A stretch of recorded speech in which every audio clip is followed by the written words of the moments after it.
Өнөөдөр бас манай төлөөлөгч нар эрсцийн асуудал ярьж байна. Тэгээд яг скватер дүүргээс сонгогдсон дүлгэн төлөөлөгч битүүрийн хувьд бол яг иргэд олон нийтэд төлөөлөх ажиллаа бас хийж гүйцэтгэдэг, за хуралдаа сэтгвтээ оролцдог гэдгийг бас хэлхэн зөө хэрэг байх гэж бодож байна.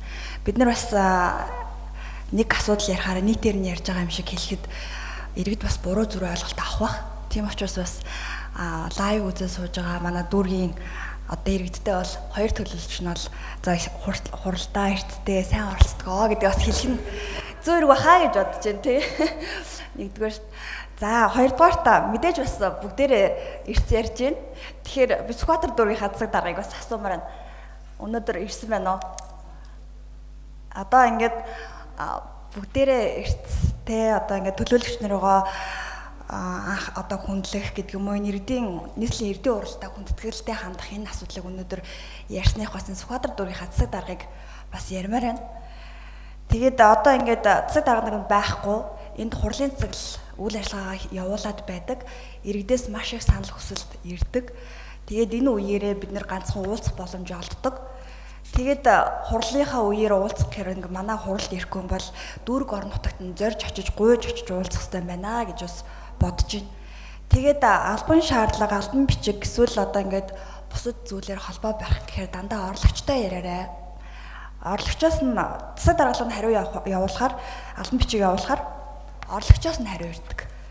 За нийслэлийн эрдэнэ урлагийн төлөөлөгч нь иргэдийнхаа саналыг, хүсэлтийг дүүргийн цэцэг дарга тавьж хахад орлогчоос нь асуугаарай. Орлогч мэдж байгаа шүү гэдэг ийм асуудал ярих юм бол орлогч нь цэцэг дарга хийвэл яас.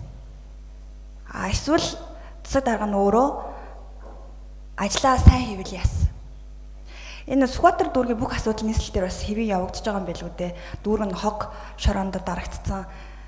Энэ тогтчлт үйлчлэгийн ажил ярих гэхээр өөрөө ч энд байхгүй. Би бас энэ жил дүүргийн хэд хэдэн цэцэрлэг сургуулийн гаднах орчныг бас засах ажлуудыг төлөвлөсөн нийслэлээр. Тэгээд энэ талаараа ч гэсэн бас ярмаар байдаг. Одоо уулзаж ярилцах айгүй хэцүү л хүн юм шиг байна. За тэгээд одоо хэлэлцэж байгаа асуудалтайгаа оръё. Гендер эрхтгч байдлын тухай одоо хуулийн хэрэгжилтийн тайлангаас жил бүр ингээд танилцаад явдаг. За миний хувьд бол одоо ингээд харахад за өнгөрсөн жилийн тайлан нэг иймэрхүү байсан санагдаад байна. Яг л нэг юм нэг тоо баримт тавьсан, ийм арга хэмжээнүүд хийцэн. За тийм ээ. Тэгээд нэг бичиглийн хувьд ч гэсэндээ нэг тийм хүн харахад нэг тийм ойлгомжтой маягаар тайлбарлахад бас тайлбарлаагүй. Тэгээд ингээд чагсаагаал тавьсан. Одоо бид нар энэ презентацийн тайлбар тавьдаг энэнийг бол одоо мэргэжлийн өндөр түвшинд хийж байгаа шүү дээ. Ямар ч хүний сонирхлыг татах байдлаар. За ингээд дандаа тоо баримт байна. Ийм арга хэмжээ хийлээ, хэдэн хүн орлоо. Ийм юм хийлээ. За ийм хүн оролцсон байна гэдэг зүгээр тайлан тоо баримт байна. Тэгэхээр ямар үр дүнд хүрсэн бэ?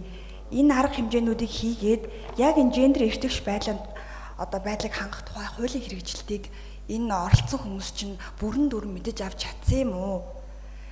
За тэгээд нэг гой нэртэй гой юм хийгээд гараад ирдэг. Яг тухайн үедээ нэг удаагийн арга хэмжээ болоод дуусдаг.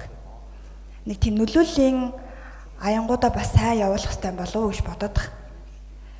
Тэгээд аль болох яг энэ түрүү манай ариун туй төлөөлөгч хэлжсэн эмэгтэй, эрэгтэй, хүүс гэж ярихаас илүү хүний асуудал байдаг гэдэг. Тэгээд гендер эрхтгч байдлын тухай асуудлыг ярихаар сэтгэл зүйн эрүүл мэнд бас энд аягүй чухал. Тэгэхээр энэ ажлын байран дээр сэтгэл зүйн эрүүл мэнд нь хангагдаж байгаа юу гэдэг судалгааг бас авах хэрэгтэй. Тэгжээж нийслэлийн одоо гендрийн салбар хороо өөрийгөө гендрийн мэдрэмжтэй байгуулга байна гэдгээ тодорхойлох хэрэгтэй. Ажилчид нь ажлын байран дээр дарамттай байдаг. За эсвэл сэтгэл ажилтаа гендрийн одоо тал дээр сэтгэл ханамжгүй байдаг. Ийм нөхцөл байдалтай байдаг бол энийг одоо ямар салбар хороо гэх вдэ. Тэгэхээр энэ талаа судлаж гаргаж ирчээд бас бид нар өнөөдөр энэ танаа тайлангийн хэрэгжилтийг сайн, муу, дунд те одоо хангалттай гэж дүгнэх юм болов уу гэж бол миний хувьд бол бодоод байна. Ямар ч хийсэн арга хэмжээнүүд бол маш олон арга хэмжээ хийсэн байна. Одоо үр дүнгийн хувьд бол үр дүнгийн танилцуулга бол байхгүй байна. Тэгэхээр цаашдаа эрхчлэлийн тайлан чинь дахиад орж ирнэ. Тэгэхээр эрхчлэлийн тайландаа энэ үр дүнгийнхаа хүрсэн тэр одоо үр дүнг сайн тайлбарладаг байх ёстой гэдэг саналыг хэлэх гээд байна.